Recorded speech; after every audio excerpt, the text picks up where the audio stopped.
ಧ್ಯಾನ ಭಾಗಕ್ಕಾಗಿ ರೋಮರ್ 12:2 ತೆಗಿರಿ ಎಲ್ಲರೂ. ಹೊಸ ಒಡಂಬಡಿಕೆ ರೋಮರ್ 12:2. ಇಹಲೋಕದ ನಡವಳಿಕೆಯನ್ನು ಅನುಸರಿಸದೆ ನೂತನ ಮನಸ್ಸನ್ನು ಹೊಂದಿಕೊಂಡು ಪರಲೋಕ ಭಾವದಾಗಿರಿ. ಹೀಗಾದರೆ ದೇವರು ಚಿತ್ತಾನುಸಾರವಾದದ್ದು, ಅಂದರೆ ಉತ್ತಮವಾದದ್ದು, ಮೆಚ್ಚುಗೆಯಾದದ್ದು, ದೋಷವಿಲ್ಲದ್ದು ಯಾವುದೆಂದು ವಿವೇಚಿಸಿ ತಿಳಿದುಕೊಳ್ಳುವಿರಿ. ಸ್ತುತಿಮಧ್ಯದಲ್ಲಿ ನಿವಾಸ ಮಾಡುವ ಪರಲೋಕ ತಂದೆಯೇ, ನೀವು ಮಾತಾಡ್ರಿ, ನಾವು ಕೇಳ್ತೇವೆ. ಪರಿಶುದ್ಧಾತ್ಮನೇ, ಜೀವ ಸ್ವರೂಪನೇ, ಜೀವಂತವಾಗಿರುವವರೇ, ಅಪ್ಪ ಸೃಷ್ಟಿಕರ್ತನೇ, ಭೂಮಿಯನ್ನು ಸೃಷ್ಟಿ ಮಾಡಿದವರೇ, ನಮ್ಮನ್ನು ಸೃಷ್ಟಿ ಮಾಡಿದವರೇ, ಲೋಕವನ್ನು ನಡೆಸ್ತಿರುವವರೇ, ಈಗ ಕಾಲ ಆಳ್ವಿಕೆ ಮಾಡುವವರೇ, ದೊಡ್ಡ ದೇವರೇ, ಮಹಿಮೆ ಉಳ್ಳವರೇ, ಸೃಷ್ಟಿಕ್ಕಿಂತ ಮಿಗಿಲಾದವರೇ, ಅಸಾಧ್ಯವಾದದ್ದು ಏನಿದೆ ತಂದೆ ನಿಮ್ಮ ಹತ್ರ. ಅಪ್ಪ, ನಮ್ಮನ್ನು ಪ್ರೀತಿ ಮಾಡುವವರೇ, ಪ್ರಾಣ ಕೊಟ್ಟವರೇ, ನಿಮ್ಮ ಮಾತುಗಳು ವಾಕ್ಯ ರೂಪದಲ್ಲಿ ಬರೆದು ಕೊಟ್ಟವರೇ, ನೀವು ಮಾತಾಡ್ರಿ, ಅದರ ಪ್ರಕಾರ ನಡೆಯೋದಕ್ಕೆ ಕೃಪೆ ಮಾಡಿ. ಯೇಸುವಿನ ನಾಮದಲ್ಲಿ ಬೇಡಿದ್ದೇವೆ ತಂದೆ, ಆಮೆನ್. ರೋಮರ್ 12:2 ತನ್ನ ಮನಸ್ಸು. ಇವತ್ತಿನ ಭಾಗದಲ್ಲಿ ದೇವರು ಮಾತಾಡ್ತಿರೋದು ಲೈಫ್ ಸ್ಟ್ಯಾಂಡರ್ಡ್ನೆಸ್. ಏನಂತ ಹೇಳಿದ್ರೆ, ಲೋಕದಲ್ಲಿ ಎಷ್ಟೋ ಕೋಟಿ ಜನರಿದ್ದಾರೆ. ಕರ್ನಾಟಕದಲ್ಲಿ 7 ಕೋಟಿ ಜನ ಇದ್ದಾರೆ. ಆದರೆ ಇಂಡಿಯಾದಲ್ಲಿ 120-130 ಕೋಟಿ ಜನ ಇದ್ದಾರೆ. ಅದು ಅಪ್ ಅಂಡ್ ಡೌನ್ ಆಗ್ತಾ ಇರುತ್ತೆ. ಈ ರೀತಿ ಎಷ್ಟೋ ಕೋಟಿ ಜನ ಬದುಕ್ತಾ ಇದ್ದಾರೆ. ಅದ್ರ ಮಧ್ಯದಲ್ಲಿ ದೇವ್ರನ್ನ ನಂಬ್ಕೊಂಡಿರೋರು ಕೂಡ ಬದುಕ್ತಾ ಇದ್ದಾರೆ. ದೇವ್ರನ್ನ ನಂಬ್ಕೊಂಡು ಅಲ್ಲಿ ಇಲ್ಲಿ ತಿರುಗ್ತಾ ಇರೋರು ಇದ್ದಾರೆ. ಬಟ್ ಇವರ ಯೋಚನೆಗಳು ಬೇರೆ, ಅವರ ದೇವ್ರು ನಮ್ದೇ ಇರೋರ ಯೋಚನೆಗಳು ಬೇರೆ. ಈ ದೇವ್ರ ಮಕ್ಕಳು ನೋಡು, ಒಂದು ಉದಾಹರಣೆಗೆ, ಎಲ್ಲರೂ ಟ್ರಾವೆಲ್ ಮಾಡ್ತಾರೆ ಗಾಡಿಯಲ್ಲಿ, ಎಲ್ಲರೂ ಟ್ರಾವೆಲ್ ಮಾಡ್ತಾರೆ. ಬಟ್ ಎಷ್ಟೋ ಜನಕ್ಕೆ ನೋಡಿದ್ದೀನಿ, ಆಕ್ಸಿಡೆಂಟ್ ಆದರೆ ಟಚ್ ಆದರೆ ಅವರಿಗೆ ಕೆಳಗೆ ಬೀಳ್ತಾರೆ, ರಕ್ತ ಬರುತ್ತೆ. ಸ್ವಲ್ಪ ಬಿದ್ದಿದ ತಕ್ಷಣ ಅವರು ಎದಳಕ್ಕಾಗ್ದಾಗ ಹಿಂಗೆ ಬೀಳ್ತಾರೆ. ನಾನು ಎಷ್ಟೋ ಜನಗಳನ್ನ ನೋಡಿದ್ದೀನಿ. ನಾನು 2 ವೀಲರಲ್ಲಿ ಹೋಗ್ತಿದ್ದಾಗ ಕಾರಲ್ಲಿ ಓವರ್ ಸ್ಪೀಡಲ್ಲಿ ಹೊಡಿತಾ ಇದ್ದಾನೆ. ಆ ಹೊಡೆದಾಗ ಅಲ್ಲಿ ಸ್ಕೂಟರ್ ಮೇಲಿಂದ ಕೆಳಗಡೆ ಬೀಳ್ತಾ ಇರ್ಬೇಕಾದ್ರೆ ಅಲ್ಲಿ ಎಸ್ಸಪ್ಪ ಅಂತ ಹೇಳಿದಾಗ ಆ ತಲೆ ಬಂದು ಗಾರೆ ಅಂದರೆ ತಾರ್ ರೋಡಿಗೆ ಬೀಳ್ಬೇಕಾದ್ರೆ ಹೆಲ್ಮೆಟ್ ಕಲಚಿ ದೂರ ಹೋಗಿ ಬಿದ್ದೋಯ್ತು. ಅದು ತಲೆಯಿಂದ ಹೋಗಿ ಬಿದ್ದರೆ ಆ ತಲೆಯಲ್ಲಿ ಬೀಳ್ಬೇಕಾದ್ರೆ ಅಲ್ಲಿ ಏನೋ ಒಂದು ಪ್ರೊಟೆಕ್ಷನ್ ಮಾಡೋದು, ಅಲ್ಲಿ ದೇವ್ರಿ ನನ್ನಿಂದ ಒಂದು ಗಾಳಿ ಹೊರಗೆ ಹೋಗೋ ಥರ ಆಗೋದು. ಅಂದರೆ ನಮ್ಮನ್ನೇ ಗಮನ ಇಟ್ಟು ನೋಡ್ತಾ ಇದ್ದಾರೆ. ಬಟ್ ನಾವೇ ಗಾಡಿ ತಗೊಂಡು ಓಡೋದು, ಪ್ಲಸ್ ಆಸ್ಪತ್ರೆಗೆ ಹೋದಾಗ ಎಲುಬು ಮುರಿದಿದೆ. ಬಟ್ ಏನಂದ್ರೆ ಭಯ ಅನ್ನೋದಿಲ್ಲ, ಸಮಾಧಾನ ಅನ್ನೋದು ಇರೋದು. ಬರೀ ಆಕ್ಸಿಡೆಂಟ್ ಅಂತ ಏನಿಲ್ಲ, ಏನೋ ಒಂದು ನಮಗೆ ಅವಶ್ಯಕತೆ ಇದೆ. ಎಲ್ಲರೂ ಕೇಳ್ತಾರೆ, ಬಟ್ ಅದು ಬೇಕಿದ್ದಾಗ ನಮ್ಮನ್ನ ನೋಡಿ ಅವರ ಮಕ್ಕಳು ಇದರಿಂದ ಪ್ರೀತಿಯಿಂದ ಇದನ್ನ ನಮ್ಮನ್ನ ದೇವರ ಅವ್ರ ದೇವರ ದೃಷ್ಟಿಯಲ್ಲಿ ನೀತಿವಂತರು, ಯಥಾರ್ಥವಂತರಾಗಿದ್ದರೆ, ದೇವರೇ ಸಮಸ್ಯೆಯಲ್ಲಿ ಇದ್ದೀನಿ ಅಂತ ಕೇಳಿದಾಗ ಯಾವ್ದೋ ರೂಪದಲ್ಲಿ ತಗೊಂಬಂದು ಕೊಡುವ ದೇವರಾಗಿದ್ದಾರೆ. ಅಂದ್ರೆ ನಮ್ಮನ್ನ ಯಾವಾಗ್ಲೂ ಈ CC ಕ್ಯಾಮ್ರಾ ಬಂದಿದೆಯಲ್ಲ, ಅದೆಲ್ಲ ದೇವರು ಬೈಬಲಿಂದಾನೇ ಎಲ್ಲ ತೆಗೆದು ಮಾಡ್ತಾ ಇರೋದು. ಲೋಕದ ಮೇಲೆ ದೇವರ ಕಣ್ಗಳು ಭೂಮಿ ಎಲ್ಲ ತಿರುಗ್ತಾ ಇದೆ. ಉತ್ತಮ ಹೃದಯದಲ್ಲಿ ಇರುವವರನ್ನ ನೋಡಿ ಅವ್ರನ್ನ ಎತ್ತಿ ಉಪಯೋಗಿಸೋದಕ್ಕೆ ದೇವರ ಕಣ್ಗಳು ತಿರುಗ್ತಾ ಇದೆ ಅಂತ ಇದೆ.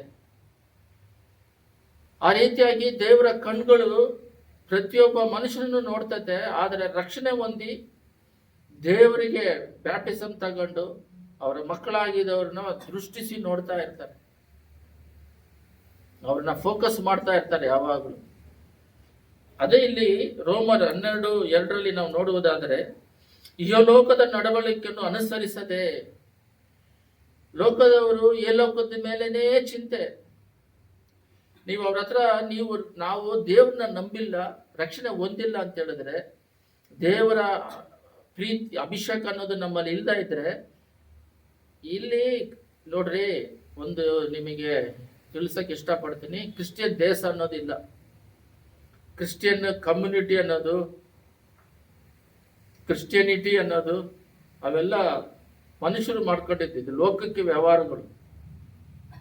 ಅದು ಚರ್ಚು ಕ್ರಿಶ್ಚಿಯನ್ ಅವರು ಹೋಗೋದು, ಅದು ಹಿಂದೂನವರು ಹೋಗೋದು, ಅದು ಟೆಂಪಲು ಆಲಯ, ಇದು ಮುಸ್ಲಿಂ ಹೋಗೋದು ಮಸೀದಿ, ಈ ರೀತಿಯಾಗಿ ಮಾಡ್ಕೊಂಡಿದ್ದಾರೆ.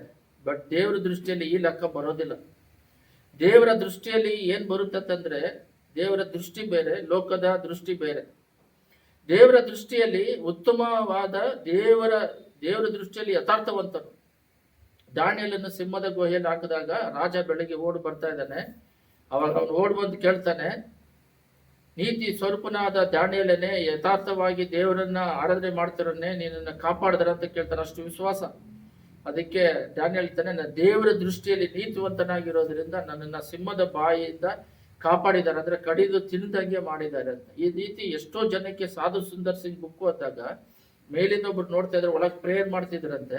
ಸಿಂಹ ಒಳಗೆ ಹೋಗಿದೆ ಅಂದ್ರೆ ನೋಡಿದ್ರು ಅಲ್ಲಿ. ಆಮೇಲೆ ಬೇರೆಯವ್ರನ್ನ ಕಳಿಸಿ ಏನ್ ಮಾಡ್ತಿದ್ದಾರೆ ನೋಡಿದ್ರೆ ಸುತ್ತಲೂ ಬೆಳಕಿದ್ದು ಓಡ್ ಬರ್ತಾರಂತೆ. ಇವ್ರು ಕಾಡಲ್ಲಿ ಹೋಗ್ತಿದ್ದಾಗೆ ಸಿಂಹದ ತಲೆಯನ್ನ ಹಿಂಗೆ ಸವರಿಸಿ ಮಾಡ್ಬಿಟ್ಟು ಹೋಗ್ತಿದ್ರಂತೆ. ಅವರ ದೃಷ್ಟಿಯಲ್ಲಿ ಯೇಸು ಸ್ವಾಮಿ ಅವರನ್ನ ನೋಡಿದ್ರೆ ಯೇಸು ಸ್ವಾಮಿ ಬಂದು ನೋಡ್ದಂಗೆ ಆಗುತ್ತಂತೆ. ಯಾರ್ದೋ ಅವ್ರ ಮನೆಗೆ ಹೋದಾಗ ಒಂದು ಚಿಕ್ಕ ಹುಡುಗಿ ನೋಡ್ಬಿಟ್ಟು, ಅಲ್ಲ ಗಮನ ಇಟ್ಟು ಕೇಳ್ರಿ ವಾಕ್ಯನ, ಯಾರೋ ಒಂದು ಹುಡುಗಿ ಬಂದು ಅವ್ರ ಯೇಸು ಸ್ವಾಮಿನ ಬಾಗಿಲು ತೆಗೆದು ನೋಡ್ಬಿಟ್ಟು ಏನ್ ಹೇಳಿದಾರಂದ್ರೆ ಯೇಸು ಸ್ವಾಮಿ ಬಂದಿದಾರಂತ ಹೋಗಿ ಹೇಳ್ತಿತ್ತಂತೆ. ಅಷ್ಟ್ರ ಮಟ್ಟಿಗೆ ದೇವಸನ್ನತಿಯಲ್ಲಿ ನಾವು ಬೆಳೆದಲ್ಲಿ ಲೋಕದ ವ್ಯವಹಾರ. ಇವಾಗ ದೇವ್ರು ನಂಬ್ಕೊಂಡು ನಾವು ಲೋಕದಲ್ಲಿ ಟ್ರಾವೆಲ್ ಮಾಡೋಕ್ಕೂ ದೇವ್ರು ನಮ್ಮದೇ ಟ್ರಾವೆಲ್ ಮಾಡೋಕ್ಕೂ ಬಹಳ ವ್ಯತ್ಯಾಸ ಇದೆ. ಒಬ್ಬರೊಬ್ಬರು ದೇವ್ರು ನಂಬ್ಕೊಂಡಿದ್ದ ನಂತರ ಯಾವಾಗ ನೋಡಿದ್ರು ಲೋಕದ ಡ್ರೆಸ್ ಬೇಡ ಅಂತಲ್ಲ, ಒಂದು ಸಿಂಪಲ್ ಆಗಿ ಹಾಕೊಳ್ಳೋಣ, ಆ ಆಸ್ತಿ ಈ ಆಸ್ತಿ ಅಂತ ಇರ್ತಾರೆ. ನಾವು ಒಂದು ಜಾಗ ತಗೊಂಡು ಅಲ್ಲಿ ಬ್ರಾಂಚ್ ಮಾಡೋಣ ಅಂತ ನಮ್ಮ ಬುದ್ಧಿ ಹೋಗುತ್ತೆ. ಬೇರೆಯವ್ರದ್ದು ಬಂದ್ಬಿಟ್ಟು ಅಲ್ಲಿ ಆಸ್ತಿ ಮಾಡಿ ಮಕ್ಕಳಿಗೆ ಕೂಡ್ಸಿಡೋಣ ಅಂತ ನೋಡ್ತಾರೆ. ಮಕ್ಕಳಿಗೆ ಆ ಟೈಮಲ್ಲಿ ಅವ್ರು ದೇವ್ರನ್ನ ಕೊಟ್ರೆ ಅವರು ದೇವರು ಯಾವ್ದೋ ರೂಪದಲ್ಲಿ ಅವ್ರನ್ನ ಹೆಚ್ಚಿಸಿ ಅವ್ರು ನಡೆಸ್ತಾರೆ. ಅವತ್ತು ಆರೋಗ್ಯ ಬೇಕಲ್ಲ, ಫಸ್ಟ್ ಆಯುಸ್ ಬೇಕಲ್ಲ, ಅದು ಕೊಡೋರು ದೇವ್ರು ತಾನೆ. ಇವಾಗ ಗಾಡಿಯಲ್ಲಿ ರೋಡಲ್ಲಿ ಗಾಡಿಗಳಲ್ಲಿ ಓಡಿ ಬರ್ತಿದ್ದಾಗ ದೇವರು ಮುಂಚೆ ಬೇರೆ ರೀತಿ ಮಾತಾಡ್ತಾ ಇರ್ತಾರೆ, ಇವಾಗ ಬರ್ತಾ ಇದ್ದಾಗ ದೇವ್ರು ಬೇರೆ ರೀತಿ ಮಾತಾಡ್ತಾ ಇದ್ದಾರೆ. ದುಡಿಮೆ ಅಂತ ಮಾಡ್ತೀಯಲ್ಲ, ಎಲ್ಲರೂ ಮಾಡ್ತಾರಲ್ಲ, ಅದು ಏನಕ್ಕೆ ಅಂದ್ರೆ ಮನುಷ್ಯ ಹುಟ್ಟದಾಗಿಂದ ದುಡಿಮೆ ಮಾಡ್ತಾನೆ. ಬಟ್ ಆ ದುಡಿಮೆನ ಸ್ವಲ್ಪ ಸೇರ್ಸಿಡ್ತಾರೆ.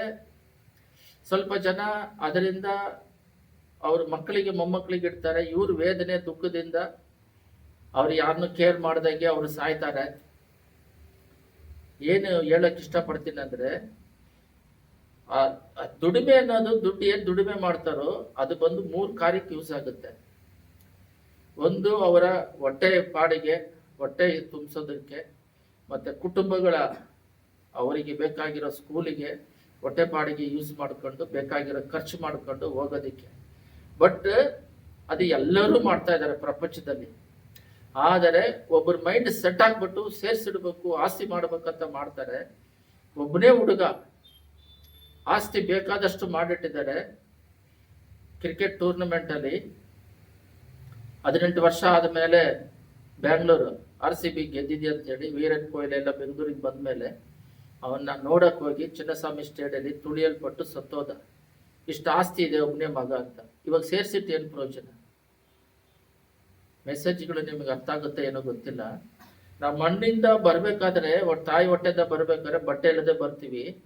ಆದ್ರೆ ಸಾಯ್ಬೇಕಾದ್ರೆ ಒಂದು ಜೊತೆ ಬಟ್ಟೆನ, ಬಿಳಿ ಬಟ್ಟೆನ ಹಾಕಿ ಅದರಲ್ಲಿ ಮಣ್ಣು ಹಾಕಿ ತುಂಬಿಸ್ಬಿಡ್ತಾರೆ. ಬರ್ಬೇಕಾದ್ರೆ ಏನು ತರೋದಿಲ್ಲ, ಹೋಗ್ಬೇಕಾದ್ರೆ ಏನು ತರೋದಿಲ್ಲ. ಸೆಂಟ್ರ್ ಗ್ಯಾಪ್ ಅಲ್ಲಿ ಈ ಹಣ ಅನ್ನೋದು ಏನಕ್ಕಂತ ಹೇಳಿದ್ರೆ ಸರ್ವೈವ್ ಅಂದ್ರೆ ಸುಮ್ಮನೆ ಊಟಕ್ಕೆ ಬಟ್ಟೆಗೆ. ಅದು ಬಂದು ದೇವ್ರು ಹೇಳಿದ್ದಾರೆ ಮಧ್ಯಾಹ್ನದಲ್ಲಿ, ತನ್ನ ಕಾಡಿನಲ್ಲಿ ಗುಬ್ಬಚ್ಚಿಗಳನ್ನ ನೋಡ್ರಿ, ಅದು ಕೊಯ್ಯುವುದಿಲ್ಲ, ಅದೇನು ಬಿತ್ತುವುದಿಲ್ಲ, ಮನುಷ್ಯರ ತರ ಏನು ಮಾಡೋದಿಲ್ಲ, ಅದಕ್ಕೆ ನಾನು ಪೋಷಿಸ್ತೀನಿ, ನಿಮ್ಮನ್ನ ಪೋಷಿಸ್ತೀನಿ ಅಂತ ಮೈಂಡ್ ಪೂರ್ತಿ ಸೆಟಪ್. ಈ ಹಣ ಬಂದ್ಬಿಟ್ಟು ಅದು ನೀಡಿಗೆ ಹೇಗೋ ದೇವ್ರು ಕೊಡ್ತಾರೆ. ಬಟ್ ನಮ್ಮ ಕರ್ತವ್ಯ ಬಂದು ಆತ್ಮಿಕದಲ್ಲಿ ಬೆಳೆಯೋದು. ಮತ್ತಾಯ 6:33 ಮೊಟ್ಟ ಸಾರಿಗೆ ದೇವರ ರಾಜ್ಯವನ್ನು ನೀತಿಯನ್ನು ಎದುಕಿರಿ. ನಮ್ಮ ಕೆಲಸ ಫಸ್ಟ್ ಪ್ಲೇಸ್ ಟು ಗಾಡ್. ಆ ಫಸ್ಟ್ ಪ್ಲೇಸ್ ಗಾಡ್ ಅಲ್ಲಿ ಮೈಂಡ್ ಅಲ್ಲಿ ಇಲ್ಲದೆ ಇರೋದಕ್ಕೆ ಕುಟುಂಬದಲ್ಲಿ ವ್ಯಾಧಿಗಳು, ಕುಟುಂಬದಲ್ಲಿ ದರಿದ್ರಗಳು, ಶಾಪಗಳು, ಸಾಲದ ಸಮಸ್ಯೆಗಳು, ಅದರಿಂದನೇ ದೇವರ ಆಲೋಚನೆ ಕೇಳಿದಾಗೆ ಹಣನೆಲ್ಲ ಬಡ್ಡಿಗೆ ಕಟ್ಟೋದು, ಮಕ್ಕಳು ಓದಿ ಎಷ್ಟೇ ಹಣ ಖರ್ಚು ಮಾಡಿದ್ರು ಮಕ್ಕಳಿಗೆ ಬುದ್ಧಿ ಇಲ್ಲ, ಅಜ್ಞಾನ. ದೇವ್ರನ್ನ ಕೊಡಬೇಕು, ದೇವ್ರನ್ನ ಕೊಡ್ತಾ ಇಲ್ಲ, ದೇವರಿಲ್ಲ. ಬರೀ ಲೋಕದಲ್ಲಿ ಬಂದಿದ ತಕ್ಷಣ ಲೋಕನ ಹಿಡ್ಕೊಂಡ್ಬಿಡೋದು. ಅದು ಯಾವತ್ತು ಮೈಂಡಲ್ಲಿ ದೇವ್ರು ನಂಬುದವರು ಇದು ಯಾವತ್ತು ಹೋಗ್ತೀವೋ ಗೊತ್ತಿಲ್ಲ, ಯಾವತ್ತು ಇದು ನಮ್ದು ಪರ್ಮನೆಂಟ್ ಅಲ್ಲ ಅನ್ನುವ ಸ್ವಭಾವ ಬರುತ್ತೆ. ನಾವು ಅಲ್ಲಿಗೆ ಸಿದ್ಧರಾಗ್ಬೇಕಂತ ಸ್ವಭಾವ ಬರುತ್ತೆ. ಕಣ್ಣಿಗೆ ಕಾಣುವಂಥದ್ದೆಲ್ಲ ನಿಜ ಅಲ್ಲ, ಕಣ್ಣಿಗೆ ಕಾಣದೇ ಇರೋದೇ ಪರಲೋಕ ರಾಜ್ಯನೇ ನಿಜ. ನಾವು ಹೋದ ವಾರ ಧ್ಯಾನಿಸಿದ್ವಿ, ಪ್ರಾಣಾತ್ಮ ಶರೀರ ಮಣ್ಣಿಗೆ ಹೋಗುತ್ತೆ, ಶ್ವಾಸ ತನ್ನ ತಂದೆ ದೇವರ ಹತ್ರ ಪ್ರಸಂಗಿಯಲ್ಲಿ ಹೇಳಿದಾಗೆ ಹೋಗುತ್ತೆ. ಆತ್ಮ ಪಾಪ ಮಾಡೋದಾದ್ರೆ ನರಕಕ್ಕೆ ಹೋದ್ರೆ ಬಿಡಿಸೋದಿಕ್ಕೆ ಪ್ರಾಣ ಕೊಟ್ರು. ಒಂದು ಎಕ್ಸಾಂಪಲ್, ಸರಿ ಅವರು ಪಾಪ ಮಾಡಿದ್ರು ಪರಲೋಕ ರಾಜ್ಯಕ್ಕೆ ಹೋಗ್ಬೋದಂದ್ರೆ ಅವರು ಇಳಿದು ಬರ್ಬೇಕು ಅವಶ್ಯಕತೆ ಇಲ್ಲ, ಅವ್ರು ಮರಣ ಹೊಂದ್ಬೇಕು ಅವಶ್ಯಕತೆ ಇಲ್ಲ. ಹಂಗೆ ಬಿಟ್ಬಿಟ್ಟಿದ್ರೆ ನಾ ಪಾಪ ಮಾಡ್ಕೊಂಡೆ ದೇವ್ರ ಹತ್ರ ಹೋಗ್ಬೇಕಂದ್ರೆ ದೇವ್ರ ಯಾಕೆ ಇಳಿದು ಬರಬೇಕು, ಅವ್ರ ಯಾಕೆ ಪ್ರಾಣ ಕೊಡಬೇಕು, ಅವ್ರ ಯಾಕೆ ರಕ್ತ ಸುರಿಸಿ ಪಾಪದಿಂದ ಬಿಡುಗಡೆ ಮಾಡಿ ನಮ್ಮನ್ನ ಇಡಬೇಕು. ಪರಲೋಕ ಕೊಡೋದಿದ್ರೆ ಅವಾಗಲೇ ತಗೋಬೋದಲ್ಲ, ಹಳೆ ಪಾಪನ ತೊಳಿತಾರೆ. ಇವಾಗಿಂದ ನಾವು ಪ್ರಯತ್ನ ಪಡಬೇಕು ಪರಲೋಕ ರಾಜ್ಯಕ್ಕೆ ಸಿದ್ಧರಾಗೋದಕ್ಕೆ. ಆತ್ಮಿಕದಲ್ಲಿ ಇಲ್ಲಿ ಏನಿದೆ ಅಂದ್ರೆ ಈ ಲೋಕದ ನಡವಳಿಕೆಯನ್ನು ಅನುಸರಿಸದೆ ಇವಾಗ ಮಾತಾಡ್ತಿರೋದಲ್ಲ, ಈ ಲೋಕದ ನಡವಳಿಕೆ ಪ್ರವರ್ತನೆ ಮಾತಾಡಿದ್ರೆ ಸಾಕು. ಲೋಕ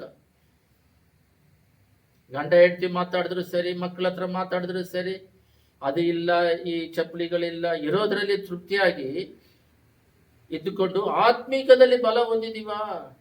ಆತ್ಮಿಕ ಬಲ ಶಕ್ತಿ ಇದೆಯಾ? ವಿಶ್ವಾಸ ಇದೆಯಾ? ನಂಬಿಕೆ ಇದೆಯಾ? ಪರಿಶುದ್ಧತೆ ಇದೆಯಾ? ಡ್ರಾಮಾ ಮಾಡೋದೇ ಆಗ್ಬಿಟ್ಟಿದೆ ಮನುಷ್ಯರ ಮುಂದೆ, ದೇವರ ಮುಂದೆ. ದೇವ್ರು ಹೇಳಿದ್ದನ್ನ ಫಾಲೋನೇ ಮಾಡೋದಿಲ್ಲ. ನಾನು ಎಂಥವನು ದೇವರಿಗೆ ಗೊತ್ತಿ, ಮನುಷ್ಯರಿಗೆ ಗೊತ್ತಾಗುತ್ತೆ ಎಂಥವ್ರು ಏನು ಎತ್ತಂತ. ಅದು ನಾವು ನಮ್ಮ ಬಗ್ಗೆ ಹೇಳೋದ್ ಬೇಕಾಗಿಲ್ಲ, ಸುಮ್ಮನೆ ಇರಬೇಕು. ಒಂದಿನ ದೇವರು ನಿರೂಪಿಸ್ತಾರೆ ಯಾರು ಎಂಥವ್ರು ಅಂತ ಹೇಳ್ಬಿಟ್ಟು. ತಪ್ಪು ಮಾಡ್ದೇನೆ ನಮ್ಮ ಮೇಲೆ ದೋಷಣೆ ಬಂದ್ರೇನು ಸಹಿಸ್ಕೊಂಡಿರ್ಬೇಕು, ದೇವರನ್ನ ಫಾಲೋ ಮಾಡಬೇಕು. ದೇವ್ರು ನಂಬಿದ ತಕ್ಷಣ ಮಾಂಸದಲ್ಲಿ ಇದ್ದುಕೊಂಡು ಆರ್ಗ್ಯುಮೆಂಟ್ ಮಾಡಿಕೊಂಡು ನಾನು ಕರೆಕ್ಟ್ ಆಗಿದ್ದೀನಿ ಅನ್ನೋ ಸ್ವಭಾವ ಸೈತಾಂದದ್ದು. ಕರೆಕ್ಟ್ ಆಗಕ್ಕಾಗಲ್ಲ. ನಮ್ದೊಂದು ಬೈಬಲ್ ಟೀಚರ್ ಇದ್ದಾರೆ, ಅವರಿಗೆ ಇವ್ರಿಗೆ ಇಷ್ಟು ಗೊತ್ತಿದೆ ನಮಗೇನು ಗೊತ್ತಿಲ್ಲಲ್ಲ ಅಂತ ಅನ್ಕೊಂಡ್ರೆ ಅವ್ರು ಹೇಳ್ತಿದ್ದಾರೆ 0.5% ನನಗೆ ಗೊತ್ತಂತಿದ್ದಾರೆ. ಇನ್ನೊಬ್ರು ಇದ್ದಾರೆ, ಅವರು ಎಷ್ಟೋ ವರ್ಷದಿಂದ ಬೈಬಲ್ ಟೀಚರ್, ಅವರು ಹೇಳಿದ್ರಂತೆ ನನಗೆ 5% ಅಂತ ಹೇಳಿದ್ರಂತೆ. ಅವ್ರು 5% ಅಂದ್ರೆ ನಾನು 0.5 ಅಂತಿದ್ದಾರೆ. ಇನ್ನು ಒಂದು ಕೂಡ ಬಂದಿಲ್ಲ. 100ಗೆ 0.5 ಅಂದ್ರೆ ಒಂದು ಬರಬೇಕು, ಇನ್ನು 99.5 ವರೆಗೂ ಹಿಂದೆ ಇದ್ದಾರೆ. ಬಟ್ ಅವರು 10 ವರ್ಷದಿಂದ ಇಸ್ರೇಲ್ಗೂ ರಷ್ಯಾಗೂ ಯುದ್ಧ ನಡಿಬೇಕು ಅಂತಾರೆ. ಅಲ್ಲಿ ನೋಡಿದ್ರೆ ಇಸ್ರೇಲ್ ರಷ್ಯಾ ದೇಶಕ್ಕೆ ನಾನೇ ನೋಡಿದೆ, ಬೆಂಜಮಿನ್ ಹೋಗ್ಬಿಟ್ಟು ಮಾತಾಡ್ತಿದ್ದಾರೆ, ಇಲ್ಲ ಇದು ತಪ್ಪು, ಬೈಬಲ್ ಪ್ರಕಾರ ಯುದ್ಧ ನಡಿಬೇಕು ಅಂತಿದ್ದಾರೆ. ಇವರು ಇಷ್ಟು ಕಾನ್ಫಿಡೆನ್ಸ್ ಆಗಿ ಹೇಳ್ತಾರಲ್ಲ, ಅಷ್ಟು ಫೇತ್ ಅಂದ್ರೆ ಬೈಬಲ್ನ ಅಷ್ಟು ವಾಕ್ಯನ ಅಷ್ಟು ಬಿಲೀವ್ ಮಾಡ್ತಾರೆ. ಆ ರೀತಿ ಯಾರಿಲ್ಲ, ಎಲ್ಲ ಹೊಡೆದಾಕವ್ರೆ. ಆದ್ಮೇಲೆ ಎಲ್ಲರೂ ಟಿವಿಯಲ್ಲಿ ಮಾತಾಡೋರೆ. ಅವರು ಆಗಕ್ಕಿಂತ ಮುಂಚೆನೆ ಹೇಳ್ತಾರೆ ಅವರಿಗೆ ಎಷ್ಟು ಇದೆ, ಬಟ್ ನನಗೆ 0.5% ಗೊತ್ತಿದೆ ಅಂತಾರೆ. ಯಾರು ಒಬ್ರು ಗೊತ್ತಿರೋರು ಗೊತ್ತಿದೆ ಅಂತ ಹೇಳೋದಿಲ್ಲ, ಗೊತ್ತಿಲ್ಲದವ್ರೆ ಗೊತ್ತಿದೆ ಅಂತ ಹೇಳೋರು, ಆಕ್ಟಿವ್ ಮಾಡೋದು. ಇದು ನಮಗೆ 97ರಲ್ಲಿ ಏಸಾಮಿ ನಂಬದಾಗ್ಲೇ ಗೊತ್ತಾಯ್ತು ನಮಗೆ ಪರ್ಫೆಕ್ಟ್ ಇದ್ದೀನಿ. ಇವೆಲ್ಲ ಪಾಪದ ಕಾರ್ಯಗಳು ಹೃದಯದಲ್ಲಿ. ನಾನೇನೋ ಉದಾಹರಣೆಗೆ 1-2 ದೇವ್ರು ಮಾತಾಡ್ತಿದ್ದಾರೆ, ಈ ರೀತಿ ಫುಲ್ ತುಂಬ್ಕೊಂಡೈತೆ ಮೈಂಡಲ್ಲಿ, ಹೃದಯದಲ್ಲಿ. ಇವಾಗ ನೋಡಿದ್ರೆ ರಷ್ಯಾನು ಡೈರೆಕ್ಟ್ ಅನೌನ್ಸ್ಮೆಂಟ್ ಮಾಡಿದೆ ಅಂತ, ನಾವು ಯುದ್ಧ ಟ್ರೂಫಿಯನ್ನು ಕಳಿಸ್ತಾ ಇದೀವಿ, ನಾವು ಇರಾನಿಗೆ ಸಪೋರ್ಟ್ ಮಾಡ್ತಿದೀವಿ ರಷ್ಯಾ ಅಂತ. ಇವಾಗ ಎಸೆಕಿಯೇಲ್ 38-39 ಪ್ರಾಫಸಿ ಅದರಲ್ಲಿ ಅವರು ಎಳೆದಿದ್ದಾರೆ. ಇವಾಗ ಇಸ್ರೇಲಿಗೆ ವಿರೋಧವಾಗಿ ಯುದ್ಧ ಪ್ರಾರಂಭವಾಯಿತು. ಇವಾಗ ಡೈರೆಕ್ಟ್ ಆಗಿ ಅನೌನ್ಸ್ಮೆಂಟ್ ಮಾಡಿದ್ರು. ಒಬ್ಬೊಬ್ರು ಮರೆಯಾಗಿ ಮಾಡ್ತಾರೆ, ಇವರು ಡೈರೆಕ್ಟ್ ಆಗಿ ಅನೌನ್ಸ್ಮೆಂಟ್ ಮಾಡಿದ್ದಾರೆ ರಷ್ಯಾದ ಪುತಿನ್. ಅವಾಗ ಬಂದ್ಬಿಟ್ಟು ಇರಾನ್ ನಲ್ಲಿ ಇರುವವರು ಅಮೆರಿಕಕ್ಕೆ ಹೋಗಿದ್ದಾರೆ. ಆವಾಗ ಅವರಿಗೆ ಫುಲ್ ಸಪೋರ್ಟ್ ಮಾಡಿದ್ರು ಅಮೆರಿಕದವರು. ಒಬಾಮಾ ಪೀರಿಯಡ್ ಅಲ್ಲಿ ಹಣ ಎಲ್ಲ ಕೊಟ್ಟರು, ಎಲ್ಲ ಸಹಾಯ ಮಾಡಿದ್ರು. ಇಲ್ಲ ಇದು ತಪ್ಪು, ಅವರಿಗೆ ಅದು ನಡಿಬಾರ್ದದು, ಅದು ಯುದ್ಧ ಪ್ರಾರಂಭ ಆಗಬೇಕು, 3ನೇ ಲಾಸ್ಟ್ ವರ್ಲ್ಡ್ ವಾರ್ ನಡಿಬೇಕು. ಇವಾಗ ಅಮೆರಿಕಾಗೆ ಉಲ್ಟಾ ಆಗಿ ಇವಾಗ ಯುದ್ಧ ಪ್ರಾರಂಭವಾಗಿದೆ. ಅವರು ಕಾನ್ಫಿಡೆನ್ಸ್ ಆಗಿದೆ. ಬ್ರಿಕ್ಸ್ ಅಂತ ಹೇಳಿ ಒಂದು ಬಂತು, ಅಮೆರಿಕ ಬಿದ್ದೋಯ್ತು ಅಂತ ಹೇಳಿ ಬ್ರಿಕ್ಸ್. ಆವಾಗಲೂ ಹೇಳ್ತಾ ಇದ್ದಾರೆ ಬ್ರಿಕ್ಸ್ ಅನ್ನೋದು ಬರಬಾರ್ದು, ಯುರೋಪ್ ಯೂನಿಯನ್ನೇ ಬರಬೇಕು ಅಂತ. ಅವಾಗ ದೊಡ್ಡದಾಗಿ ಮಾಡ್ತಾ ಇದ್ದಾರೆ, ಅದರಲ್ಲಿ ಎಲ್ಲ ಜನ ಸೇರ್ಕೊಂಡ್ರು, ಬಟ್ ಬರಲಿಲ್ಲ. ಮೈಂಡ್ಗಳನ್ನ, ಹೃದಯಗಳನ್ನ ಕಂಟ್ರೋಲ್ ಮಾಡುವ ದೇವರು, ಎಷ್ಟು ದೊಡ್ಡ ದೇವರನ್ನ ಆರಾಧನೆ ಮಾಡ್ತಾ ಇದ್ದೀವಿ, ಅವರಿಗೆ ಎಷ್ಟು ಮೊದಲನೇ ಸ್ಥಾನ ಕೊಡಬೇಕು. ಈ ರೀತಿ ವಾಕ್ಯಗಳು ಒಂದು 10 ವರ್ಷದ ಹಿಂದೆ ಇಲ್ಲ ನೋಡ್ರಿ. ಒಂದು 2000 ಅಲ್ಲಿ ನೀವೆಲ್ಲ ಯಾರು ಹುಟ್ಟಿರ್ಲಿಲ್ಲ, ಅದು ಹಿಂದೆ ಹುಟ್ಟಿದವರು ಯಾರಾದ್ರೂ ಇದ್ರೆ ಅವ್ರಿಗೆ ಗೊತ್ತಾಗುತ್ತೆ. ಸ್ವಲ್ಪ ಜನ 2000 ಮೇಲೆ ಹುಟ್ಟಿರೋರು ಇದ್ದೀರಾ. 2000 ಆದ್ಮೇಲೆ, 2010 ಆದ್ಮೇಲೆ ಅಂತ ಈ ಸೆಲ್ ಫೋನ್ಗಳು, ಈ ಯೂಟ್ಯೂಬ್ಗಳು, ವಾಟ್ಸಪ್ಗಳು ಸ್ವಲ್ಪ ವಿಭಿನ್ನವಾಗಿ ಬರ್ತಾ ಇದ್ದು. ಸಾಫ್ಟ್ವೇರ್ ಇಂಜಿನಿಯರ್ಗೆ ಲಕ್ಷ ಸಂಬಳ ಕೊಟ್ಟಿದ್ದು ಅವಾಗ 2012 ಮೇಲೆ, ಅವಾಗಲೇ ಒಂದು ಟೈಮ್ ಪ್ರಾಬ್ಲಮ್ ಆಯ್ತು. ಇವಾಗ ಒಂದು 10 ವರ್ಷದಿಂದನೇ ಓವರ್ ಫಾಸ್ಟ್ ಆಗಿ ವರ್ಷ ಡೆವಲಪ್ ಆಗ್ತಾ ಹೋಗ್ತಾ ಇದೆ. ಟೆಕ್ನಾಲಜಿ ಅವು ಇವು ಅಂತ. ಟೆಕ್ನಾಲಜಿ ಕೂಡ ಪ್ರಕಟಣೆ 13 ಇದೆ. ಅದು ಇವಾಗ ಅದೇ ಮಾತಾಡ್ಕೊಳ್ತಂತೆ, ಆ ರೀತಿ ಮಾಡ್ಕೊಂಡಿದೆ, ಕೈ ಮೀರಿ ಹೋಗಿದೆ ಅಂತೆ. ಅದು ತನ್ನನ್ನು ಆರಾಧನೆ ಮಾಡಿದ್ರೆ ಕೊಳ್ಳೋ ಸ್ಟೇಜಿಗೆ ಬಂದ್ಬಿಟ್ಟಿದೆ. ಕಡೆದಾಗಿ ನತಾನ್ಯೇಲು ಹೇಳ್ತಾ ಇದ್ದಾರಂತೆ, ಇಸ್ರೇಲ್ ಪ್ರೈಮ್ ಮಿನಿಸ್ಟರ್ ಬೆಂಜಮಿನ್ ನತಾನ್ಯೇಲು, ಅಲ್ಲಿ ಯುದ್ಧ ಪ್ರಾರಂಭವಾಗ್ತಿರೋದೇ ಅಲ್ಲಸ್ಕಾ ಮಸೀದಿ, ಅಲ್ಲಿ ಸಾಲಮನ್ ಕಟ್ಟಿದ ದೇವಸ್ಥಾನ ಇತ್ತು. ಅದರಲ್ಲಿ ಇವರು ಎಲ್ಲ ಕಡೆನೂ ಗುಲಾಮರಾಗಿ, ಎಲ್ಲ ಕಡೆನೂ ದೇಶ ಪೂರ್ತಿ ಅಲೆಮಾರಿಗಳಾಗಿದ್ದಾಗ ಅವರಲ್ಲಿ ಅದನ್ನ ಕಟ್ಟಿಬಿಟ್ರು ಮಸೀದಿನ. ಇವಾಗ ಅವ್ರು ಹೇಳ್ತಾ ಇದ್ದಾರೆ, ನೀವೇನೋ ಬಾಂಬುಗಳಾಗ್ತಿದಾರ, ಅದೇನಾದ್ರೂ ಹೊಡೆದೋದ್ರೆ ಹೆಂಗ್ ಮಾಡೋದಂದ್ರೆ ಇವರೇ ಹೊಡೆದಾಕ್ಬಿಟ್ಟು ಅವರ ಮಾಡಿದ್ರ ಅಂತ ಹೇಳೋದಿಕ್ಕೆ ಸಿದ್ಧ ಮಾಡ್ತಾ ಇದ್ದಾರೆ. ಯಾಕಂದ್ರೆ ಅಲ್ಲಿ ಥರ್ಡ್ ವರ್ಲ್ಡ್ ವಾರ್ ಅದು ಹೊಡೆದ್ರೆ ಪೂರ್ತಿ ಥರ್ಡ್ ವರ್ಲ್ಡ್ ವಾರ್ ಆಗುತ್ತೆ. ಅಲ್ಲಿ ಟೆಂಪಲ್ ಕಟ್ಟಬೇಕು. ಇವಾಗ ರ್ಯಾಪ್ಚರ್ ಇದೆ. ಅಂದ್ರೆ ಇವತ್ತು ದೇವರು ಏನು ವಿಷಯಕ್ಕಾಗಿ ಮಾತಾಡ್ಬೇಕಂತ ಪ್ರೇರೇಪಣೆ ಮಾಡಿದ್ರಂದ್ರೆ, ನೀನು ಬರೋದು ಒಂದು 50 ವರ್ಷ, 60 ವರ್ಷ, 65, 70, ಎಷ್ಟೆಷ್ಟೋ ದೊಡ್ಡ ಸೇವಕರು ನಾವು ಆತ್ಮಿಕದಲ್ಲಿ ನಡೆಸಿದ ಯೇಸನ್ನೆಲ್ಲ 65ರಲ್ಲೇ ತನ್ನ ಲೋಕ ಯಾತ್ರೆಯನ್ನು ಮುಗಿಸಿ ಹೋದ್ರು. ಸ್ವಲ್ಪ ವರ್ಷದಲ್ಲೇ ತನ್ನ ಜೀವನವನ್ನು ಹೋಗ್ತಾರೆ. ಬಟ್ ದೇವರು ಯಾವಾಗಲೂ ಇರ್ತಾರೆ. ಈ ಭೂಮಿನ ಅಳಿಸಿ ಮತ್ತೇನು ದೇವರು ಹೊಸ ಭೂಮಿ ಮಾಡ್ತಾರೆ, ಹೊಸ ಭೂಮಿ, ಹೊಸ ಸೃಷ್ಟಿ ಮಾಡ್ತಾರೆ. ದೇವರು ಫ್ಯೂಚರ್ ಅಲ್ಲಿ ಇದುವರೆಗೂ ಎಷ್ಟೋ ಮುಸ್ಲಿಂ ಅಲ್ಲಿ ಕ್ರಿಶ್ಚಿಯನ್ನರನ್ನ, ಯೂದರುಗಳನ್ನ ಕೊಂದ್ರೆ ನಮಗೆ ಪರಲೋಕ ರಾಜ್ಯ ಇದೆ ಅಂತ ಆ ರೀತಿ ಎಲ್ಲ ಅವರ ವಾಕ್ಯದಲ್ಲಿ ಇದೆ. ಅದನ್ನ ಓದಿಸಿ ಅವ್ರನ್ನ ಟೆರರಿಸ್ಟ್ ಆಗಿ ಮಾಡ್ತಾರೆ. ಹಿಂದೂಗಳಲ್ಲಿ ವೈರಾಗ್ಯದಿಂದ ಅವರು ವಿಗ್ರಹಗಳನ್ನ ಅವ್ರ ಸೆಲೆಗಳನ್ನ ಮಾಡಿ ಆರಾಧನೆ ಮಾಡೋದು, ಪ್ಲಸ್ ಕ್ರಿಸ್ತರುಗಳಿಗೆ ಅವರಿಗೆ ವಿರೋಧವಾಗಿ ಎದ್ದು RSS, ವಿಶ್ವ ಶಿವಸೇನೆಗಳೆಲ್ಲ ಎದ್ದು ತೊಂದರೆ ಕೊಡೋದೆಲ್ಲ ಮಾಡ್ತಾರೆ. ಆದರೆ ದೇವರು ನಮಗೆ ಅವ್ರನ್ನ ಪ್ರೀತಿ ಮಾಡುವಂತೆ, ಅವರ ದ್ವೇಷಿಸುವರನ್ನು ಕೂಡ ಅವರಿಗೋಸ್ಕರ ರಕ್ಷಣೆಗೋಸ್ಕರ ಪ್ರೇಯರ್ ಮಾಡುವಂತೆ ಆ ಸ್ವಭಾವ ಕೊಟ್ಟು, ಎಲ್ಲರೂ ಗಮನ ಇಟ್ಟು ಕೇಳ್ರಿ, ಫ್ಯೂಚರ್ ಅಲ್ಲಿ ಏನ್ ನಡೀತದೆ ಅಂತ ಕೊಟ್ಟಿದ್ದಾರೆ ಅದೇ ನಡೀತಾ ಇದೆ. 2500 ವರ್ಷ ಹಿಂದೆ ಯೇಸುಸ್ವಾಮಿ ಬರಕ್ ಮುಂಚೆ ಎಸೆಕಿಯೇಲ್ ಅಲ್ಲಿ ಕೊಟ್ಟಿರೋದು ಈಗ ನಡೀತಾ ಇದೆ. ಅದಕ್ಕಂತ 2 ಚಾಪ್ಟರ್ ಕೊಟ್ಟಿದ್ದಾರೆ. ಎಸೆಕಿಯೇಲ್ 38, 39 ಓದ್ರಿ. ರಷ್ಯಾ ಬಂದ್ಬಿಟ್ಟು ಇಸ್ರೇಲಿಗೆ ವಿರೋಧವಾಗಿ ಬಾಂಬ್ ಹಾಕಿದಾಗ, ನ್ಯೂಕ್ಲಿಯರ್ ಬಾಂಬ್ ಬಗ್ಗೆ ಅದ್ರಲ್ಲಿ ಮಾತಾಡಿದೆ, ಎಲ್ಲ ಮಾಸ್ಕ್ ಹಾಕಂತಾರಂತಿದೆ. ಅದರಲ್ಲಿ ಹಾಕಿದಾಗ ದೇವರು ಬುಸುಗುಟ್ಟುವನು ಅಂತಿದೆ. ನಾನು ಬುಸುಗುಟ್ಟುವೆನು, ರೋಷದಿಂದ ಎದ್ದೇಳುವನು, ಇಸ್ರೇಲಿಗೆ ವಿರೋಧವಾಗಿ ಎದ್ದು ಎಲ್ಲರನ್ನ ನಾಶನ ಮಾಡ್ತಾರಂತೆ. ಇಸ್ರೇಲಿಗೆ ಏನಾಗಲ್ಲ. ಅದು ನೋಡಿದ್ರೆ ಇಷ್ಟೇ ಐತೆ. ಸುತ್ತಲೂ ಅರಬ್ ದೇಶಗಳು ಅದಿರೋದು, ಅದು ಸೆಂಟ್ರಲ್, ಅದು ಒಂದೇ. ಏನು ಮಾಡಕ್ಕಾಗದೆ ಎಲ್ಲರನ್ನು ಹೊಡಿತೈತೆ. ಅದೆಲ್ಲ ದೊಡ್ಡದು. ಇಸ್ರೇಲ್ ಮಕ್ಕಳು ಏನು ಹೋಲಿ ಲ್ಯಾಂಡ್ ಅಲ್ಲ, ಅದು ಪ್ರಾಮಿಸ್ ಲ್ಯಾಂಡ್. ಅವರೇನು ಪರಿಶುದ್ಧವಂತರಲ್ಲ. ದೇವರು 1000 ವರ್ಷ ಅಲ್ಲಿ ಆಳ್ವಿಕೆ ಮಾಡಬೇಕು. ಪ್ರಾಫಸಿ ಹೇಳಿರೋದು ನೆರವೇರಬೇಕು. ನಾನೇ ನಿಜವಾದ ದೇವರಂತ ಇಸ್ರೇಲ್ ಮೂಲಕ ಲೋಕಕ್ಕೆ ತೋರಿಸ್ಕೊಡ್ತಾ ಇದ್ದಾರೆ, ಅನ್ಯ ಜನಗಳಿಗೆ. ಇದೇ ತರ ಹಳೆ ಕಾಲ ಫಾರೋನ್ ಟೈಮಲ್ಲೂ ಮಾಡಿದ್ರು. ಎಲ್ಲ ನೀವು ಹೋದ್ರಿ ಹಳೆ ಉಡಂಬಡಿಕೆಯಲ್ಲಿ. ಮೋಸೆ ಬಂದ್ಬಿಟ್ಟು ಅವಾಗ ಯುದ್ಧ ಮಾಡಕ್ಕೆ ಗೊತ್ತಿಲ್ದಾಗ ಅವರೇ 10 ವ್ಯಾಧಿಗಳನ್ನ ತೆಗೆದು, ಇವ್ರಿಗೆ ಏನಾಗಲ್ಲ, ಅವ್ರಿಗೆ ಮಾತ್ರ ವ್ಯಾಧಿ ಆಗುತ್ತೆ. ಅದೇ ರೀತಿನೇ ಯಾವುದೇ ಸಂಭವಗಳು ಇವಾಗ ಲೋಕದಲ್ಲಿ ಹಣದ ಕೊರತೆಗಳು, ಊಟದ ಕೊರತೆಗಳು ಇವೆಲ್ಲ ಬಂದ್ರೆ ಅವರ ಮಕ್ಕಳನ್ನ ತರ ಕಾಪಾಡಿ ನಡೆಸ್ತಾರೆ ದೇವರು. ಕೋಳಿ ತನ್ನ ಮರಿಗಳನ್ನ ಕಾಪಾಡ್ದಾಗೆ ನಡೆಸ್ತಾರೆ. ಆ ಟೈಮಲ್ಲಿ ಕೂಡ ಅವರೇ ಯುದ್ಧ ಮಾಡಿ ಅವ್ರನ್ನ ಹೊರಗಡೆ ಕರ್ಕೊಂಡು ಸಮುದ್ರ ದಾಟಿಸಿ ಕರ್ಕೊಂಬಂದಾಗ ಎಲ್ಲ ದೇಶದವರು ಇರೋರೆಲ್ಲ ನಡುಗುತ್ತಾರೆ. ಅದು ಬೈಬಲಲ್ಲಿದೆ. ಓಹೋ, ದೊಡ್ಡ ದೇವರು, ಫಾರೋನ್ ಸೈನ್ ಅಂದ್ರೆ ಬಲವಾದದ್ದು, ಅದನ್ನ ಸಮುದ್ರದಲ್ಲಿ ಮುಳುಗಿಸಿ ಎಲ್ಲ ಹಾಡು ಹೇಳ್ಕೊಂಡು ಬರ್ತಾರೆ. ಅದೆಲ್ಲರಿಗೂ ಗೊತ್ತಾಗಿ ಭಯ ಉಂಟಾಯ್ತಂತಿದೆ. ಅದೇ ರೀತಿ ಇಸ್ರೇಲ್ ಇಷ್ಟೇ ಎಷ್ಟು, ಅದು ಬರೀ ಇಸ್ರೇಲ್ ಇಸ್ರೇಲ್ ಅಂತ ಹೇಳಬಾರ್ದು, ದೇವರ ಬಗ್ಗೆ ಮಾತಾಡಬೇಕು. ಪ್ರಪಂಚದಾಗಿರೋರೆಲ್ಲ ಇದೇನು ಇಷ್ಟೆಷ್ಟೈತೆ, ಎಲ್ಲರನ್ನೂ ಫೇಸ್ ಮಾಡಿ ಹೊಡಿತಂದ್ರೆ ಓಹೋ ಇದೇ ನಿಜವಾದ ದೇವರು. ಇಂಡಿಯಾ ಬಂದ್ಬಿಟ್ಟು ಶ್ರೀಲಂಕಾನ ಹೊಡಿಯೋದಲ್ಲ, ಅದು ಇಷ್ಟೆಷ್ಟೈತೆ. ಶ್ರೀಲಂಕಾ ಹೊಡೆದ್ರೆ ಗೆಲ್ತಾರೆ. ಶ್ರೀಲಂಕಾ ಬಂದ್ಬಿಟ್ಟು ಬರೀ ಇಂಡಿಯಾನಲ್ಲ, 12 ದೇಶವನ್ನು ರೌಂಡ್ ಅಪ್ ಮಾಡಿ ಹೊಡಿತತೆ ಅಂದ್ರೆ ಅದು ದೇವರ ಶಕ್ತಿ. ಪ್ರಾಫಸಿ ನೆರವೇರ್ತಾ ಇದೆ. ಎಲ್ಲಿ ನಂಬ್ತಾ ಇದ್ದಾರೆ ಜನಗಳು, ಎಲ್ಲಿ ದೇವರ ಕಡೆಗೆ ಬರ್ತಾ ಇದ್ದಾರೆ.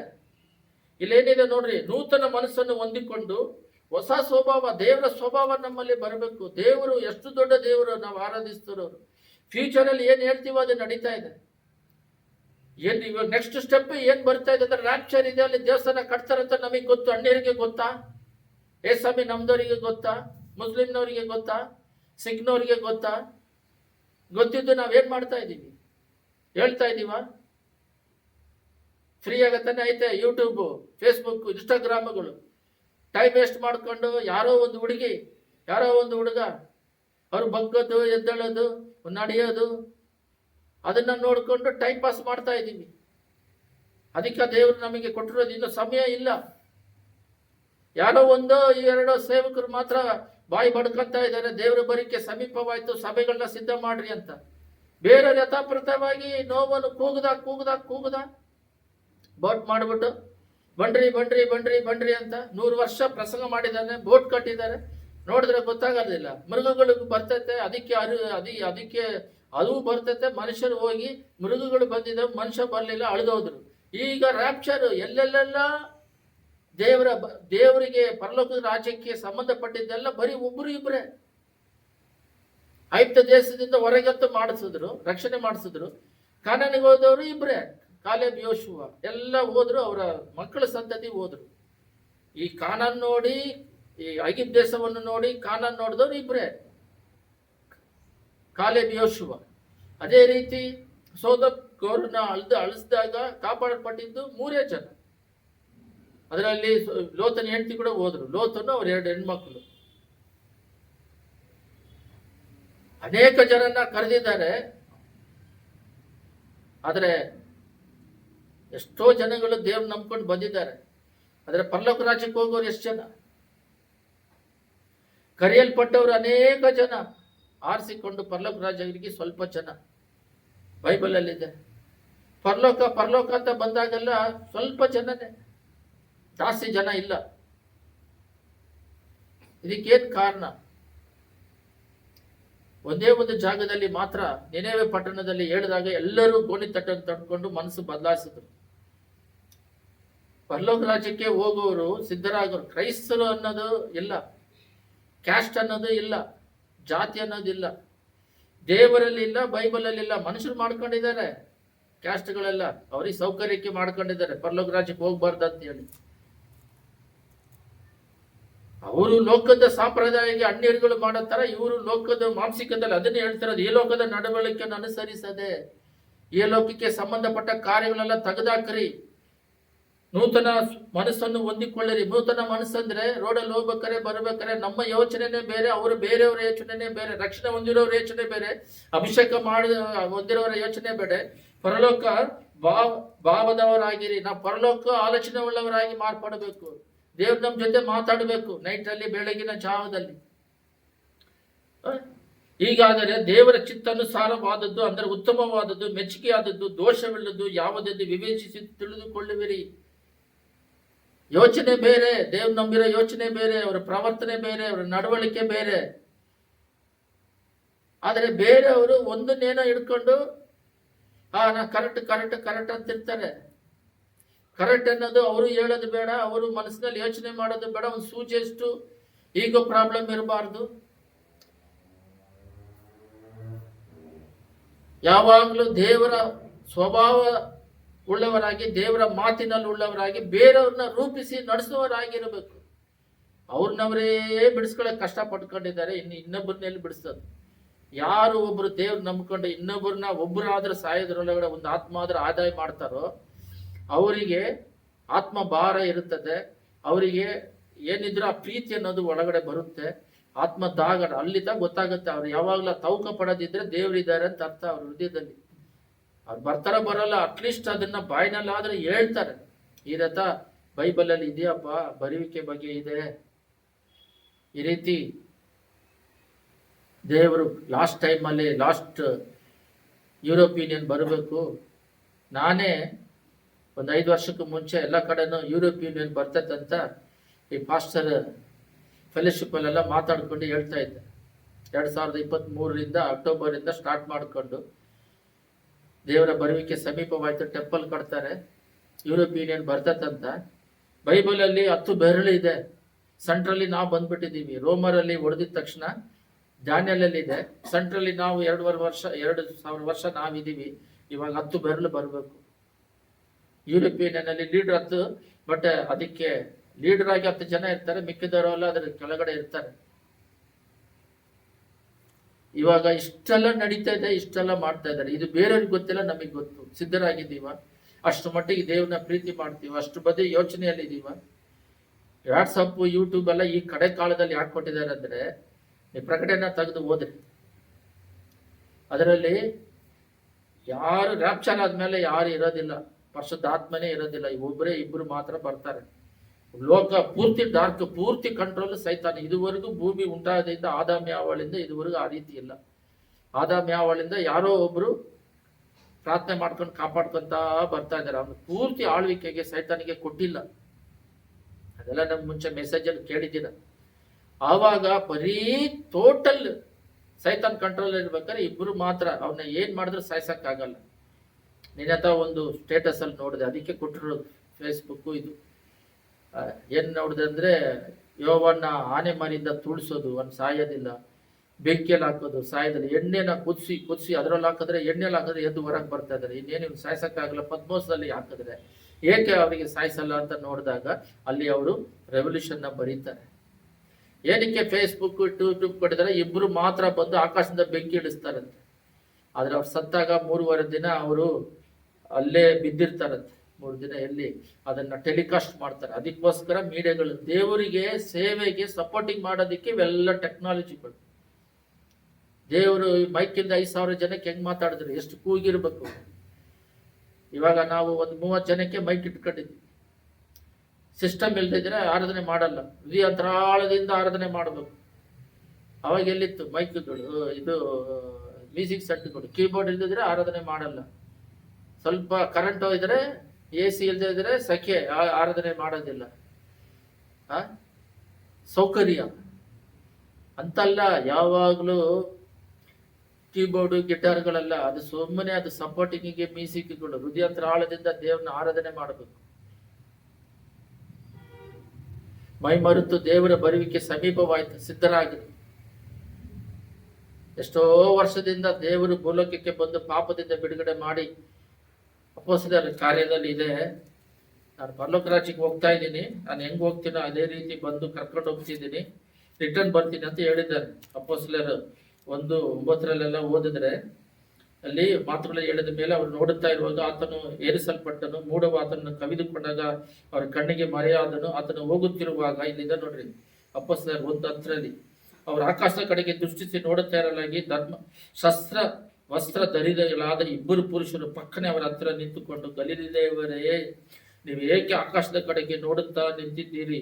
ನಿಮ್ಮ ಬಳಿಯಿಂದ ಆಕಾಶದೊಳಗೆ ಸೇರಿಸಲ್ಪಟ್ಟಿರುವ ಈ ಯೇಸು ಯಾವ ರೀತಿಯಲ್ಲಿ ಆಕಾಶದೊಳಗೆ ಹೋಗಿರುವುದನ್ನು ನೀನು ಕಂಡಿರು, ಅದೇ ರೀತಿಯಲ್ಲಿ ಬರುವನು ಎಂದು ಹೇಳಿದನು. ವಾಕ್ಯಗಳನ್ನ ಒಂದೇ ಒಂದು ಸೇವಕ ನನಗೆ ಗೊತ್ತಿದ್ದಂಗೆ ಬೈಬಲ್ ಟೀಚರು, ಲೋಕದಲ್ಲಿ ಆಪೋಸಿಟ್ ನಡೀತೈತೆ ಇಲ್ಲ, ಈ ರೀತಿನೇ ನಡೀತೈತೆ ಅಂತ ಮಾಡ್ತಾರೆ. ಅಷ್ಟು ವಾಕ್ಯನ ಅಷ್ಟು ದೃಢವಾಗಿ ನಂಬ್ತಾರೆ. ಬೇರೆಯವರೆಲ್ಲ ಆ ಟೈಮಿಗೆ ಏನೋ ನಡೆದ್ರೆ ಅದನ್ನ ಕುತ್ಕೊಂಡು ಚರ್ಚಲ್ಲಿ ಹಿಂಗ್ ನಡೀತ ಅಂತ ಹೇಳಿ ಅದನ್ನೇನೋ ದೊಡ್ಡ ಕ್ರೆಡಿಟ್ ಮಾಡ್ಕೊಳ್ಳೋದು ಅದಲ್ಲ. ಆಗಕ್ ಮುಂಚೆ ಏನ್ ನಡೀತೈತೆ ಅಂತ ಹೇಳ್ಬೇಕು. ಅದು ಹೇಳೋದಿಕ್ಕೆ ಇದು ಕೊಟ್ಟಿದ್ದಾರೆ, ಫೀಚರ್ ಏನಿದೆ ಅಂತ ಹೇಳ್ಬಿಟ್ಟು ಆ ರೀತಿ ಪರ್ಫೆಕ್ಟ್ ಆಗಿ ಹೇಳ್ಬೇಕು. ಇದು ಬಂದ್ಬಿಟ್ಟು ಬರ್ತೀನಿ ಅಂತ ಹೇಳಿದ್ದು ಬಂದು ಆಕಾಶದ ಮೇಲೇನೆ ನಿಲ್ತಾರೆ, ಭೂಮಿಗೆ ಬರಲ್ಲ. ರಾಪ್ಚರ್ ಆದ್ಮೇಲೆ 7 ವರ್ಷ ಉಪದ್ರವ, 3.5 ವರ್ಷ ಏಸಾಮಿ ನಂಬದೆ ಕೈ ಬಿಡಲ್ಪಟ್ಟವರಿಗೆ ಉಪದ್ರವ, ಮತ್ತೆ 3.5 ವರ್ಷ ಇಸ್ರೇಲಿಗೆ ಉಪದ್ರವ. ಅವಾಗ ಮೆಸ್ಸಯ್ಯ ಯೇಸು ಅಂತ ಗೊತ್ತಾಗುತ್ತೆ. ಆಮೇಲೆ ದೇವರು 1000 ವರ್ಷ ಇಲ್ಲಿ ಭೂಲೋಕದಲ್ಲಿ ಆಳ್ವಿಕೆ ಮಾಡ್ತಾರೆ. ಇನ್ನು 2 ನಡಿಬೇಕಾಗಿ, ಇನ್ನು ಇವಾಗ ನೆಕ್ಸ್ಟ್ ಸ್ಟೆಪ್ ಅಲ್ಲಿ ಇದೆ ಇದು. ಅಲ್ಲಿ ಆಲಯ ಕಟ್ಟಕ್ಕೆ ರೆಡಿ ಆದ್ರೆ, ನೀವು ಮೊದಲೇ ಹೇಳಿದ್ದೀನಿ, ಆಲಯ ಅಂದ್ರೆ ಒಂದೇ. ಮೊದಲು ಧರ್ಮಶಾಸ್ತ್ರ ಇತ್ತು ಮೋಸೆದು, ಅದು ಹೋದ್ಮೇಲೆ ಇವಾಗ ಅದಿಲ್ಲ. ಅದು ಹೋದ್ಮೇಲೆ ನಾವೇ ಆಲಯ, ನಮ್ದು ಆತ್ಮ. ಇವಾಗ ಅದು ಬರ್ತಾ ಇದೆ. ಅಲ್ಲಿ ಟೆಂಪಲ್ ಬಂದ್ರೆ ಇದು ಇರಬಾರ್ದು, ಅಲ್ಲಿ ಬಲಿ ಕೊಡ್ತಾರೆ. ಅದಕ್ಕೆಲ್ಲ ಸಿದ್ಧ ಇದೆ. ಅದನ್ನೆಲ್ಲ ಸಿದ್ಧ ಮಾಡ್ಬಿಟ್ರು. ಕೆಂಪದಾಗಿರುವ ಒಂದು ದನವನ್ನೆಲ್ಲ ಏರ್ಪಾಡು ಮಾಡ್ಬಿಟ್ರು. ಅದು ಇಲ್ಲೇ ಇಲ್ಲ, ಅದನ್ನ ಏರ್ಪಾಡು ಮಾಡಿ, ಒಂದು ಕೂದಲು ಕೂಡ ವೈಟ್ ಇಲ್ದಂಗೆ ಅದನ್ನೆಲ್ಲ ರೆಡಿ ಮಾಡಿ ಇಟ್ಟಿದ್ದಾರೆ. ಇವಾಗ ಅದು ಬಂತಂದ್ರೆ ನಾವು ಇರಬಾರ್ದು, 2 ಇರೋದಿಲ್ಲ.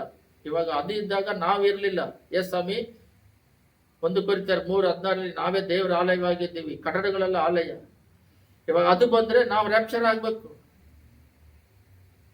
ಎಲ್ಲ ಗೊತ್ತಿದೆ, ಆದ್ರೆ ನಡಿಬೇಕಲ್ಲ. ಅದರಿಂದ ಈ ದಿನದಲ್ಲಿ ದೇವರು ಲೈಫ್ ಸ್ಟ್ಯಾಂಡರ್ಡ್ ಅಂದ್ರೆ ಹೃದಯವನ್ನು ಸ್ಟ್ರಾಂಗ್ ಮಾಡೋದು, ಮೈಂಡ್ ಅನ್ನು ಭಯಂಕರವಾಗಿ ಸ್ಟ್ರಾಂಗ್ ಮಾಡೋದು. ಯಾವ ತರ ಸ್ಟ್ರಾಂಗ್ ಮಾಡ್ಬೇಕಂದ್ರೆ, ವಿಶ್ವಾಸದಲ್ಲಿ, ಪರಿಶುದ್ಧತೆಯಲ್ಲಿ, ಧೈರ್ಯದಲ್ಲಿ, ಜ್ಞಾನದಲ್ಲಿ, ಒಳ್ಳೆ ಮನಸಾಕ್ಷಿಯಲ್ಲಿ, ಈ ಲೋಕದ ವ್ಯವಹಾರ ಸ್ವಭಾವಗಳೆಲ್ಲ ಬಿಟ್ಟು ಹೋಗಿ ದೇವರ ಸ್ವಭಾವಗಳಾಗಿ. ಇಲ್ಲಿ ಇವಾಗ ಏನ್ ನಡೀತಿದೆ ಅಂದ್ರೆ, ಯಾರು ಏನ್ ಹೇಳಿದ್ರು ಕೇಳ್ತಾ ಇಲ್ಲ, ಏನ್ ಹೇಳಿದ್ರು ಕೇಳೋದಿಲ್ಲ. ಸುಮ್ಮನೆ ಬರೋದು ಹೋಗೋದು ಅಷ್ಟೇ. ವಾಕ್ಯಕ್ಕನುಗುಣವಾಗಿ ನಡೆಯೋಣ, ಸ್ವಭಾವ ಬದಲಾಯಿಸೋಣ. ನಾನು ಇವತ್ತು ಒಂದು ತೀರ್ಮಾನದಲ್ಲಿ ಬಂದು ಪ್ರಸಂಗ ಮಾಡ್ತಾ ಇದ್ದೀನಿ. ಏನ್ ಬರುವಿಕೆ ಸಮೀಪವಾಯ್ತು. ಮೊದಲು ಗೊತ್ತಿಲ್ದಂಗೆ ಎದ್ಬಿಟ್ವಿ. ಸ್ವಲ್ಪ ಅವ್ರ ತರ ಬದಲಾಗೋಣ ಅಂತ. ನಾವು ನಿಮ್ಮನ್ನ ಬದಲಾಯಿಸೋಣ ಅಂತ ಹೋದ್ರೆ, ಲೋಕಸ್ಥರು ನೀವೇ ತಪ್ಪು ದಾರಿಯಲ್ಲಿ ನಡ್ಕೊಂಡು ನೀವು ಬೋಧಿಸಿ ಆತ್ಮಿಕದಲ್ಲಿ ನಡೆಯೋರ್ನ ನಿಮ್ ರೂಟಲ್ಲಿ ಎಳಿತೀರಾ. ಅದು ನಾನು ಬೈಬಲ್ ಅಲ್ಲಿ ಧ್ಯಾನ ಮಾಡ್ತಿರ್ಬೇಕಾದ್ರೆ ಯೇಸು ಸ್ವಾಮಿ ಹೇಳ್ತಾರೆ,